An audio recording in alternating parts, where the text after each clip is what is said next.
Bismillahirrahmanirrahim. Assalamualaikum warahmatullahi wabarakatuh. Saya Safari Hamzah, Sekretaris Dinas Pendidikan dan Kebudayaan Kota Singkawang.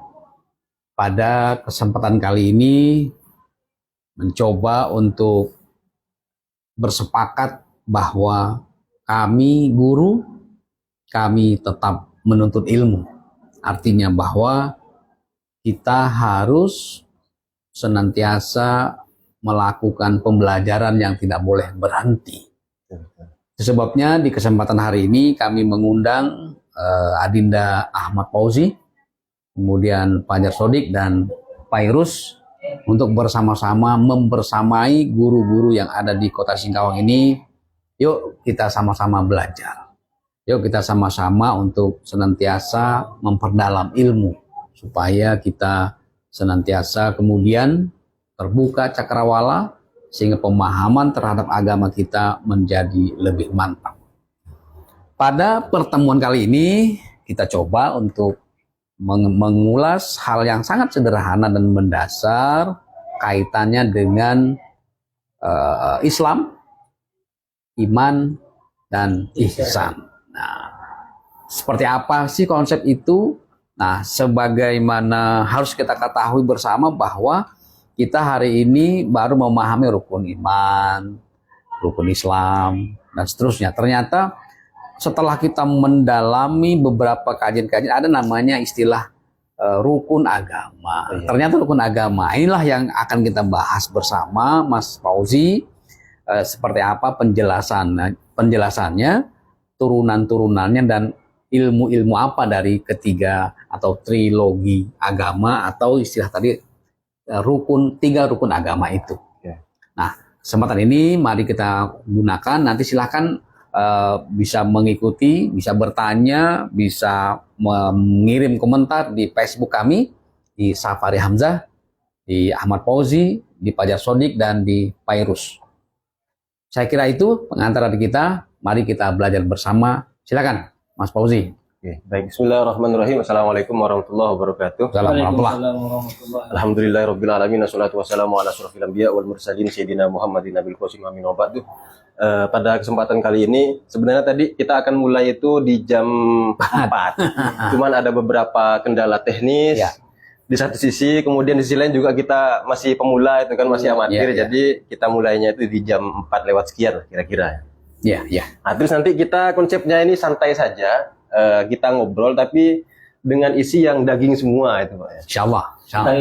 Tentang ilmu. Kebetulan yang kita akan bahas itu adalah terkait dengan Islam, iman, dan ihsan. Nah, sebelum kita bahas ke sana, mula-mula barangkali yang perlu kita sampaikan adalah kenapa kok kita memilih tema Islam, iman, dan ihsan. Karena tadi sebagaimana yang disampaikan oleh Pak Safari bahwa Islam, iman, dan ihsan itu adalah rukun agama atau pondasi agama. Bahkan semua agama itu punya 3 pilar ini. Semua agama. Artinya kalau ada katakanlah sesuatu yang kemudian tidak memiliki salah satu di antara 3 ini, yakni hubungan dengan konsep ketuhanan, kemudian ibadah, praktik-praktik ibadah, tata caranya bagaimana, kemudian pembelajaran tentang akhlak atau hubungan antara hamba dengan Tuhannya, maka dia tidak bisa disebut sebagai agama. Misalnya agama Islam itu kan punya konsep ketuhanan, kemudian cara ibadahnya ada, kemudian bagaimana cara kita terus-menerus ingin memperbaiki cara beribadah kita, baik itu kepada Allah ataupun kepada sama manusia. Nah, jadi dengan alasan ini kemudian kita ingin membahas tentang topik Islam, iman, dan ihsan. Nah, kira-kira demikian alasannya. Nah, nanti kedepannya kita bisa bahas lebih barangkali lebih mengerucut, lebih terinci, sederhana terkait Islam itu apa, iman itu bagaimana, dan yang jarang adalah ihsan. Nah, baik, saya kira itu coba diberikan penjelasan sederhana konsep Islam yang utuh, yang sederhana, yang mudah dipahami oleh kita hari ini seperti apa Mas Fauzi? Oke, baik. Bismillahirrahmanirrahim. Biasanya kalau bertanya tentang Islam, iman, dan ihsan, jawabannya itu tidak jauh-jauh dari hadis Jibril, Pak Fajar ya. Benar. Jadi hadis Jibril itu kira-kira adalah hadis dari Nabi yang menceritakan tentang bagaimana pertanyaan malaikat Jibril alaihissalam kepada Nabi Muhammad. Ya, Jadi beliau itu malaikat Jibril itu suatu ketika datang kepada Nabi menyamar sebagai orang yang tampan, gagah, kayak Pak Fajar lah kira-kira begitu. Ya. Tapi nggak tahu beliau berkumis atau tidak, saya nggak tahu, wallahu a'lam. Datang beliau itu malaikat Jibril alaihissalam kepada Nabi. Kemudian singkat cerita beliau bertanya, apa itu, jelaskan kepadaku apa itu Islam, apa itu iman, apa itu ihsan. Nah, kemudian sama beliau dijawab sama Nabi Nabi itu menjawab, Nabi Muhammad Shallallahu alaihi wasallam menjawab bahwa yang disebut dengan Islam itu adalah hendaknya engkau beribadah kepada Allah, itu kan, atau menyaksikan Allah dalam arti bersyahadat, itu kan. Kemudian yang kedua adalah sholat, kemudian yang ketiga adalah puasa, zakat, dan seterusnya. Nah, kemudian beralih satu pertanyaan lagi, menjadi apa itu iman, atau jelaskan kepadaku apa itu iman. Iman itu adalah hendaknya engkau beriman kepada Allah, kemudian beriman kepada para malaikat dan seterusnya sampai nanti di qada dan qadar. Nah, ihsan terakhir itu yang ditanyakan oleh malaikat Jibril kepada Nabi. Apa itu ihsan, atau jelaskan kepadaku apa itu ihsan. Kemudian Nabi menjawab, yang dimaksud ihsan itu adalah anta'budallah, kata beliau, ka'annaka tarahu fa illam takun tarahu fa innahu yaraka. Yang disebut dengan ihsan itu adalah engkau beribadah seolah-olah melihat Allah. Tapi kalau itu tidak bisa, maka kita beribadah itu dalam kondisi selalu merasa diawasi oleh Allah atau dilihat oleh Allah. Kira-kira begitulah pemahaman sederhananya. Ya. Itu berdasarkan hadis Jibril, itu kan, hadis Jibril. Baik. Mas Fauzi, Islam sederhana dipahami dalam bentuk serangkaian ibadah. Apakah yang disebut dengan ibadah mahdhah, ibadah ghairu mahdhah. Sehingga ketika orang sudah menyatakan dia Islam, tentu dengan mula-mula bersyahadat. Iya. Kemudian dia melaksanakan ibadah. Selesai sudah. Kan saya sudah beribadah. Apakah ini ya sudah masuk dalam kategori mengamalkan ajaran keagamaan Islam, bahwa saya sudah Islam yang utuh seperti itu. Nah, kita coba lihat hari ini. Koreksi bagi saya pribadi, kita begitu selesai sholat, selesai melaksanakan ibadah-ibadah wajib lainnya yang tertera dalam rukun Islam itu sendiri, kita masih dengan entengnya mengenyampingkan yang namanya kepedulian kepada masyarakat yang terlantar. Kita masih belum terlalu peduli dengan lingkungan yang tidak bersih dan seterusnya. Bagaimana kita menjelaskan kepada kawan-kawan kita bahwa itu tadi di awal kan dikatakan trilogi agama atau 3 pilar agama ini kan tidak boleh berdiri sendiri-sendiri berarti. Iya, betul. Oh, saya kan Islam. Islam kan cukup udah syahadat, udah sholat, puasa, zakat, haji, udah selesai dah. Iya. Nah, ini yang mau kita coba berikan pemahaman sesungguhnya seperti apa sih dan bagaimana sih hubungan antara ketiga hal ini. Memang tidak boleh ini dulu udah beres baru pindah sini, atau ini tidak perlu. Ini ketiga hal yang disebutkan tadi ini, bagaimana kita bisa meyakinkan ini loh sebenarnya kita melakukan pemahaman dalam konsep keberagamaan. Jadi maksud saya, pada nanti Mas Fauzi memberikan penjelasan, Islam itu ada ilmunya. Nah, Islam ini ada ilmunya, cabang-cabang ilmunya yang dipelajari sedemikian rupa, ini loh Islam.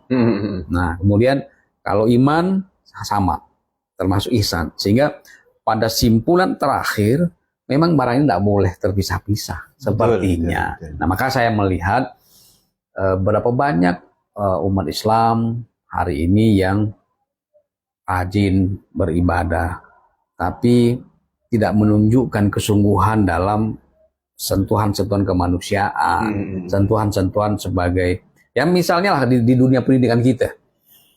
Hari ini kita mendengar, menyaksikan tayangan-tayangan guru tidak lagi dihormati. Betul. Kan? Siswa-siswa dengan entengnya mencemooh, mencaci maki, bahkan ngajak berantem gitu dan guru. Nah, artinya bahwa ini muslim loh. Ini Islam dulu. Nah, bagaimana kita memberikan penjelasan seperti itu? Oke, baik. Agar lebih mudah barangkali kita perlu analogi nih Pak. Ya. Jadi Islam, iman, ihsan kalau mau dianalogikan, dicontohkan itu seperti bangunan. Jadi iman itu adalah pondasinya. Kemudian Islam itu adalah tiangnya, kemudian atapnya, dindingnya, dan seterusnya. Itu Islam. Sementara ihsan itu adalah hiasan-hiasannya, pernak-perniknya. Perabotannya, kemudian catnya, apalagi itulah. Ya kulkasnya, ya TV-nya, kira-kira begitulah itu. AC-nya, begitu itu kan. Nah, itu ihsan. Nah, ibarat rumah, hal pertama yang dilihat oleh seseorang adalah hiasannya dulu. Jadi ketika misalnya kita nih mau beli rumah itu kan ya, kita mau beli rumah, yang pertama kali kita lihat itu adalah rumah ini tampil atau kelihatan bagus atau enggak. Kalau tampilannya tidak bagus, itu nggak akan beli orang itu. Misalnya ya ada rumah, pondasinya kuat, misalnya rumahnya itu kokoh, tapi catnya enggak ada itu kan. Malah enggak menarik ya? Enggak menarik gitu kan. Lampunya enggak ada, listriknya enggak ada itu. Orang-orang tuh enggak akan tertarik. Nah, pernak-pernik, lampu dan seterusnya tadi itu ihsannya. Nah, makanya tadi seperti yang jenengan sampaikan bahwa 3 pilar ini, Islam, iman, ihsan itu memang nggak bisa dipisahkan. Nggak bisa dipisahkan itu.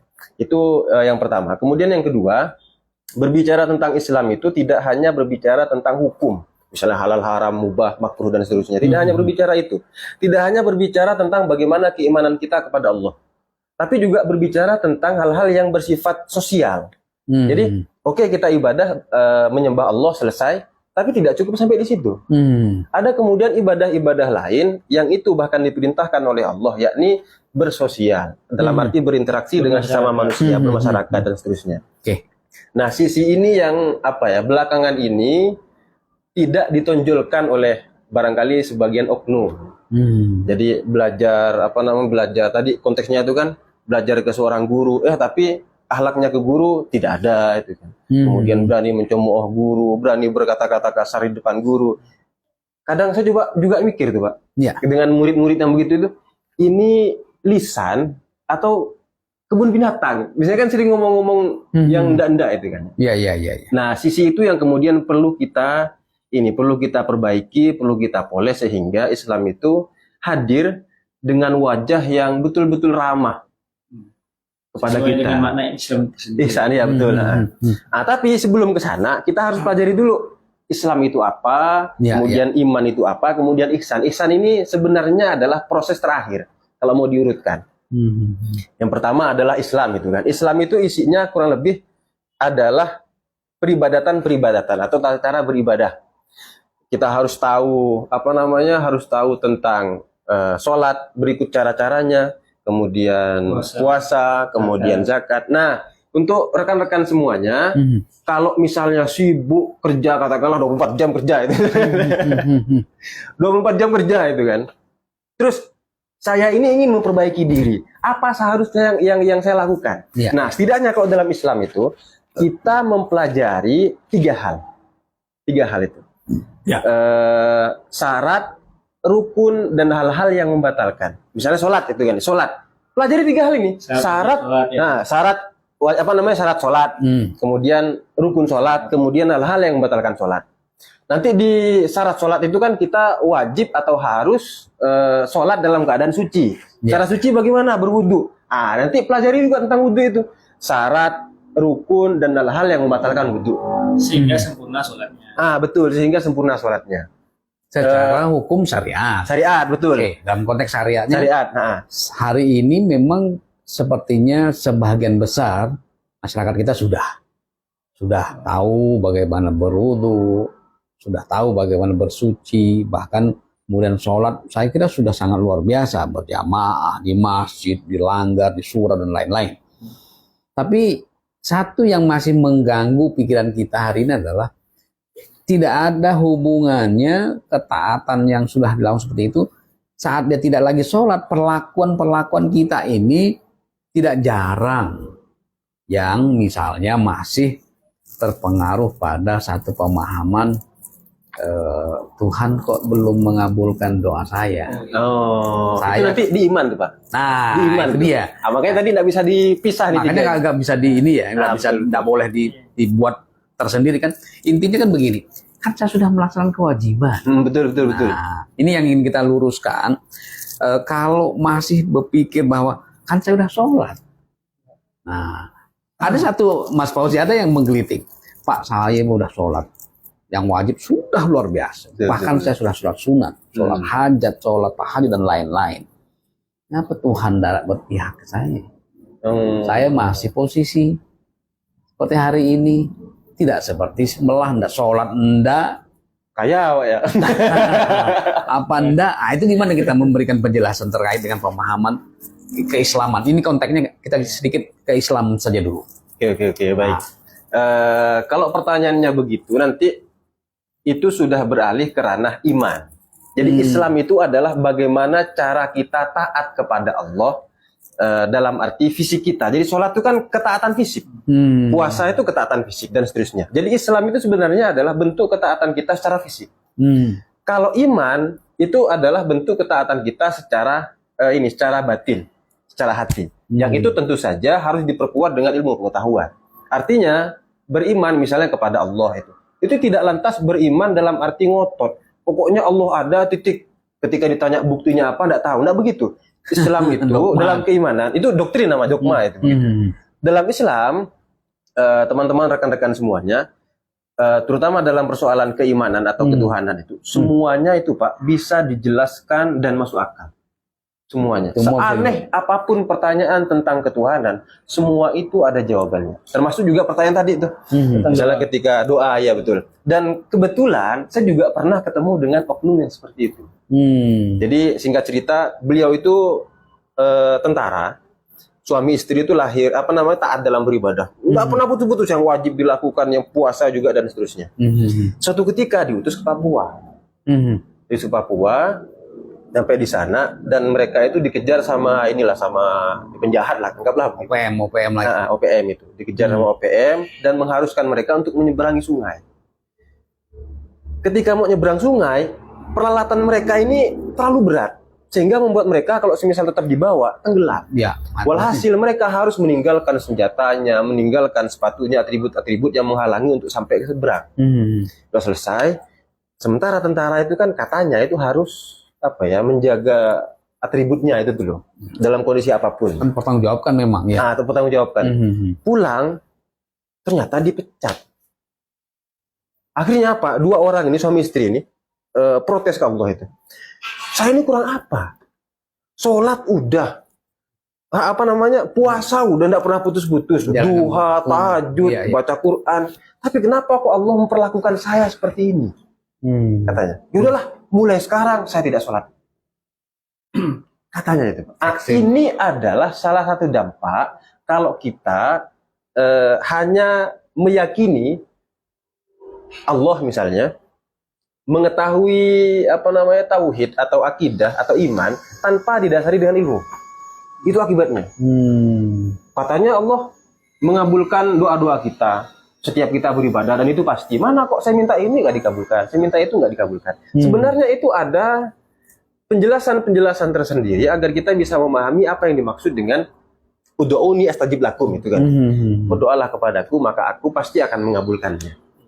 Tentu ada syarat dan ketentuan berlaku ya. Iya, syarat dan ketentuan berlaku. Nanti barangkali ini Pak kita bisa bahas itu di beberapa pertemuan selanjutnya dengan tema tersendiri. Karena itu sering kali disinggung.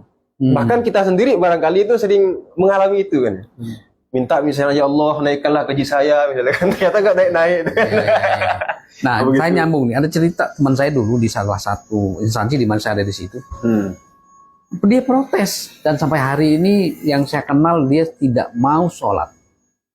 Lantaran pada saat katanya kalau rajin ibadah segala macam Allah menolong, Allah memberikan pertolongan, Allah memudahkan dan segala macam.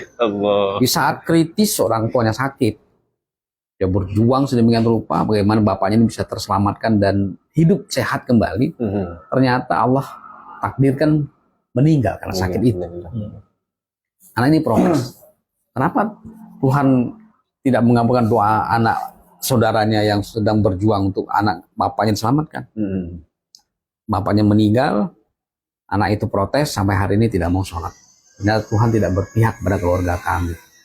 Tuhan tetap menarik orang tuanya meninggal dan seterusnya. Nah, pemahaman itu saya coba sempat tanya, untuk apa Pak sholat? Apa manfaatnya? Sholat Iya, itu. iya, iya. Nah, hampir sama seperti itu. Itu sebabnya barangkali pada kesempatan sehari ini kita coba untuk mengungkap hal-hal yang sederhana yang terjadi di keseharian kita. Betul. Sesungguhnya kalau cara berpikir yang keliru tadi itu juga memahamkan kita pada semua kesesatan yang luar Iya, biasa. betul. Itu sebabnya saya kira tadi ada titik poinnya, core-nya adalah semua ini harus berdasarkan ilmu pengetahuan. Betul. Kita tidak boleh hanya dogmatis, bahkan menurut keterangan yang tidak dapat dipertanggungjawabkan seperti Iya, itu. iya, iya. Baik, saya kira di sekadar pengantar, kawan-kawan guru dan lain-lain, saya kira kita tidak boleh berhenti pada satu titik dan pada satu sumber pengetahuan yang kita kemudian mengatakan inilah yang paling benar. Terus menggali, belajar dan belajar untuk sampai pada satu tahap nanti tadi disebutkan, karena ini pilar agama, ini 3 pondasi agama, tidak cukup dengan Islam saja, dan pemahaman sederhana, tidak cukup dan keyakinan, sebab keyakinan tadi dirobohkan dengan fakta-fakta hari ini. Dan Iya. saya kira ini mengalami nasib lah, bagaimana berjuang untuk mengubah kehidupan.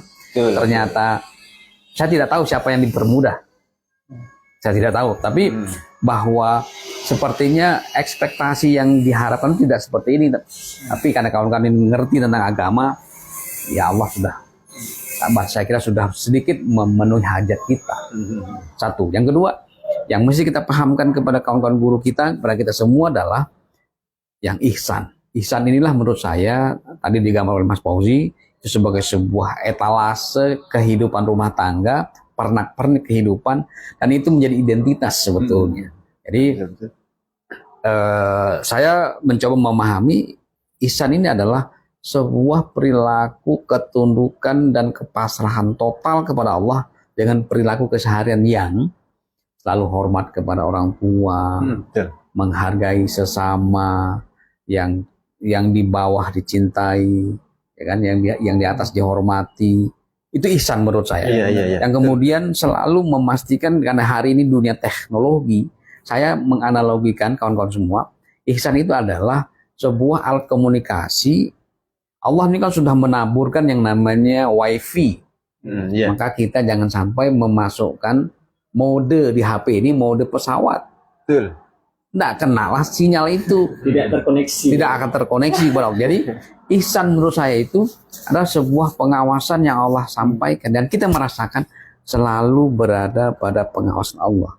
Kalau kita selalu merasa diawasi oleh Allah, kan nggak berani kita mau melakukan hal-hal yang tidak terpuji. Contoh yang real itu Pak kayak ini, kayak kita kan guru-guru nih kan ya. Ya. Sama kayak PPG. PPG saya kemarin itu sama pengawas disampaikan bahwa tidak boleh ada satupun peserta yang tolah-toleh. Kalau sampai tolah-toleh, maka kalian akan dicurigai dan kemungkinannya tidak lulus. Walhasil itu 3 ujian, itu nggak ada yang nulis sama sekali. Kenapa? Karena merasa diawasi. Kok ya bisa kita kan? Misalnya kita ketika PPG itu merasa betul-betul serius, merasa diawasi, sementara dalam kehidupan yang mana kita dipandang, dilihat oleh Allah, kita tidak begitu. Kadang saya ketawa sendiri itu. Yang ngawas itu nampak, Pak. Iya. Nampak. Iya, boleh jadi. Ketika seseorang Allah rezekikan ihsan tadi, seseorang itu sudah masuk ke tahap seorang hamba yang melakukan sesuatu pasti karena Allah. Karena di setiap waktunya, kalau saya di setiap sesuatu tuh, mereka tuh apapun yang mereka lakukan, apapun yang mereka kerjakan di dalam sehari-hari, mereka selalu merasa diawasi. Dan ini tidak gampang loh, ini tidak gampang. Nah, makanya kenapa tidak mudah? Karena di hadis Jibril ini sudah dijelaskan dari awal, dan di akhir pun Rasulullah bilang kepada Sayyidina Umar bahwasanya Jibril datang itu untuk mengajarkan agama kalian. Nah, berarti agama Islam di situ tentang 3 pondasi yang kuat itu. Yang pertama Islam, iman, dan kemudian ihsan. Nah, ihsan ini kan ditanyakan terakhir. Ketika seorang sudah Islamnya sudah mantap, sudah antasyhada alla ilaha illallah wa anna muhammadar rasulullah ila akhirih, dan kemudian imannya, yakinnya sudah mantap juga, sampailah mereka ke tahap ihsan. Terakhir waktu itu ya. Benar-benar memasrahkan dirinya percaya apa yang dia lakukan itu tidak akan terlepas dari penglihatan Allah. Iya, iya. Nah, Iya. kadang saya pernah ini, Pak, karena saya seorang guru juga mengajar siswa di kelas 7, saya pernah menjumpai di satu materi itu tentang al-alim. Empat sifat al-alim, al-khabir, al-basir, dan al-sami. Nah, ketika siswa atau gurunya paham tentang itu, Allah Maha mendengar kan, Allah Maha melihat, kesehari-hariannya itu kan pasti kayak takut untuk melakukan suatu kesalahan itu kan pasti kayak nggak ada orang nih ngomong itu gitu kan. Iya, iya. kadang kan terjadinya kebohongan itu kan karena dia tidak mempercayai ihsan itu, belum direzekikan ihsan. Kenapa tidak direzekikan ihsan? Karena Islam dan imannya belum mantap di situ. Itu cocok itu. Nah, inilah sebabnya kita mencoba memastikan bahwa tadi kan dari awal dikatakan tidak boleh barang ini parsial, harus menjadi satu kesatuan. Ihsan saya kira juga dipelajari. Ihsan bukan hanya sekedar diketahui, tapi Islam juga harus direbut dengan satu pemahaman pembelajaran karena ada ilmu di dalamnya. Untuk belajar bagaimana ihsan ada ilmunya. Untuk belajar tadi Islam ada ilmunya. Untuk belajar iman ada ilmunya. Nah, itu sebabnya kawan-kawan guru kita jangan berhenti di sini, kita terus mengikuti dan aktif di channel yang kami sedang buat ini untuk memastikan kita bukan segala sumber yang paling benar, tapi kita berusaha mengajak kawan-kawan untuk berpikir, memahami ilmu yang sederhana, sehingga kita konsisten ini loh beragam Islam yang kuat. Saya kira ini sementara. Terima kasih Mas Fauzi, terima kasih Mas Fajar, terima kasih Faurus, bahwa kami guru selalu menuntut ilmu. Terima kasih. Mohon maaf jika ada hal-hal yang kurang berkenan. Kami selalu belajar dari kesalahan untuk meraih kebenaran. Terima kasih. Assalamualaikum warahmatullahi wabarakatuh. Waalaikumsalam.